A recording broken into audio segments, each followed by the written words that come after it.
Bonjour Hortense. Bonjour Laurence, bonjour Philippe, bonjour tout le monde. Bonjour. Comment allez-vous Hortense? Écoutez, entre la fête des morts, les vacances des gosses, les grèves, l'interdiction de boire un coup de pinard le midi, la retraite, les vieux, la météo pourrie, écoutez, on pourrait être un petit peu déprimé, Laurence.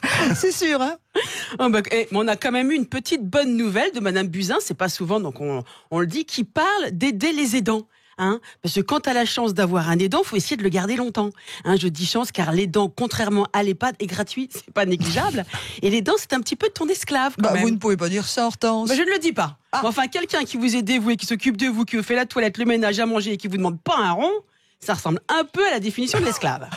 Les gens aident par amour, Hortense. Justement, alors en parlant d'amour, je me suis demandé jusqu'où mes enfants seraient capables d'aller pour moi.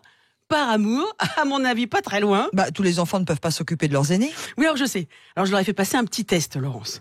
Savez-vous que le début de la fin, c'est quand on peut plus enfiler toute seule ses chaussettes.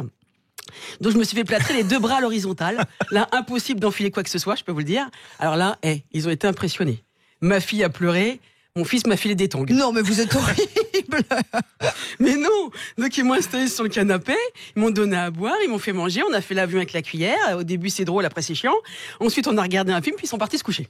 Ils se sont bien occupés de vous. Oui, si on veut, le lendemain ils m'ont retrouvé là où ils m'avaient oublié, devant Télématin.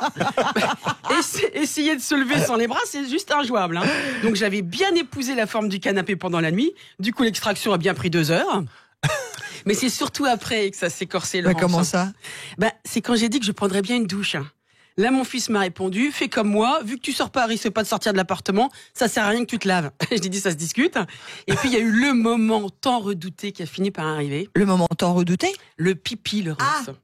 J'ai eu envie de faire pipi et plus si affinité. J'ai même pas eu le temps de terminer ma phrase qu'ils avaient disparu dans la pièce d'à côté. J'entendais des bribes de conversation. Et qu'est-ce qu'ils disaient? Il faut lui faire pipi. Mais plutôt crever, on n'a qu'à lui mettre un bouchon ou une couche. La pauvre. Fais-le, toi, jamais de la vie. Moi, je la touche pas. Déjà, je lui ai mis ses chaussettes. Donc, il faut que j'y aille. En plus, je suis à la bourre. Puis, il y a eu des bruits, des pas précipités, la porte d'entrée a claqué, puis plus rien.